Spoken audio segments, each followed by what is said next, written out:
ಗೀತಾ ಮಹಾತ್ಮೆ.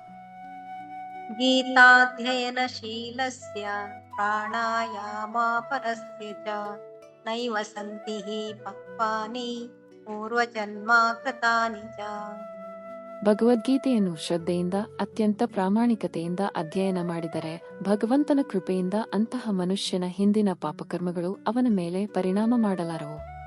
ಸರ್ವಧರ್ಮಾನ್ ಪರಿತ್ಯಜ್ಯ ಮಾಮೇಕಂ ಶರಣಂ ವ್ರಜ ಅಹಂ ತ್ವಾಂ ಸರ್ವಪಾಪೇಭ್ಯೋ ಮೋಕ್ಷಯಿಷ್ಯಾಮಿ ಮಾ ಶುಚಃ.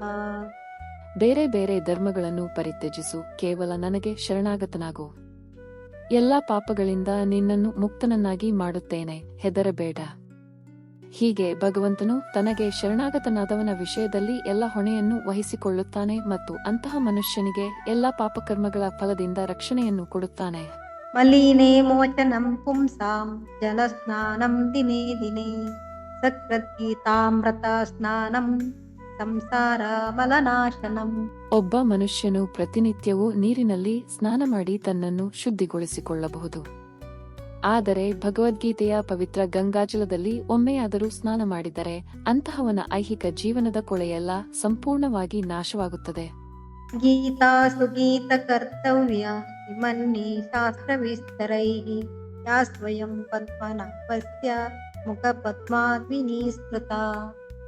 ಭಗವದ್ಗೀತೆಯನ್ನು ದೇವೋತ್ತಮ ಪರಮ ಪುರುಷನೇ ಹೇಳಿರುವುದರಿಂದ ಬೇರೆ ಯಾವುದೇ ವೈದಿಕ ರಚನೆಯನ್ನು ಓದುವ ಅಗತ್ಯವಿಲ್ಲ. ಗಮನವಿಟ್ಟು ಸದಾ ಭಗವದ್ಗೀತೆಯನ್ನು ಕೇಳಿದರೆ ಮತ್ತು ಓದಿದರೆ ಸಾಕು. ಇಂದಿನ ಯುಗದಲ್ಲಿ ಜನರು ಪ್ರಾಪಂಚಿಕ ಚಟುವಟಿಕೆಗಳಲ್ಲಿ ಎಷ್ಟರ ಮಟ್ಟಿಗೆ ತಲ್ಲೀನರಾಗಿದ್ದಾರೆ ಎಂದರೆ ಅವರಿಗೆ ಎಲ್ಲ ವೈದಿಕ ಸಾಹಿತ್ಯವನ್ನು ಓದುವುದಕ್ಕೆ ಸಾಧ್ಯವಿಲ್ಲ. ಆದರೆ ಅದು ಅಗತ್ಯವಿಲ್ಲ. ಈ ಒಂದು ಕೃತಿ ಭಗವದ್ಗೀತೆ ಸಾಕು. ಏಕೆಂದರೆ ಅದು ಎಲ್ಲ ವೈದಿಕ ಸಾಹಿತ್ಯದ ಸಾರ.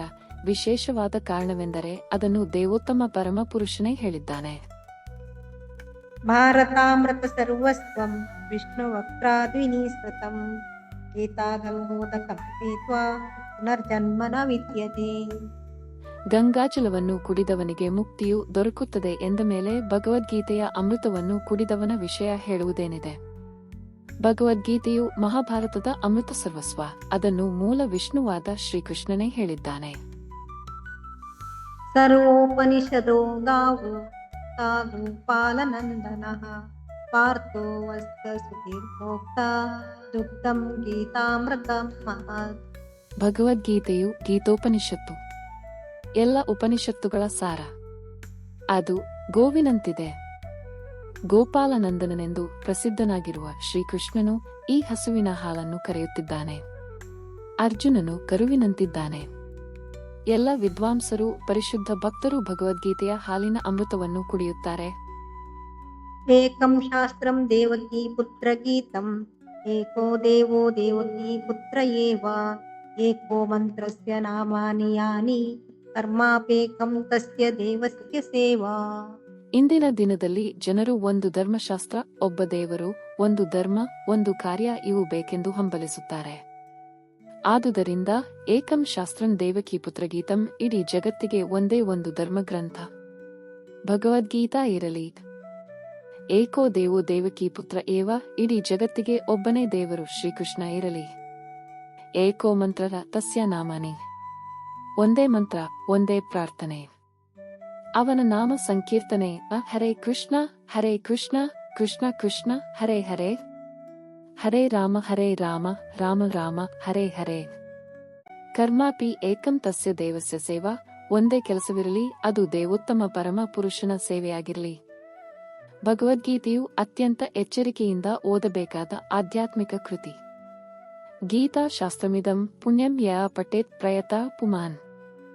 ಭಗವದ್ಗೀತೆಯ ಉಪದೇಶವನ್ನು ಸರಿಯಾಗಿ ಅನುಷ್ಠಾನಕ್ಕೆ ತಂದರೆ ಮನುಷ್ಯನು ಬದುಕಿನ ಎಲ್ಲಾ ದುಃಖಗಳಿಂದ ಮತ್ತು ಆತಂಕಗಳಿಂದ ಮುಕ್ತನಾಗಬಹುದು.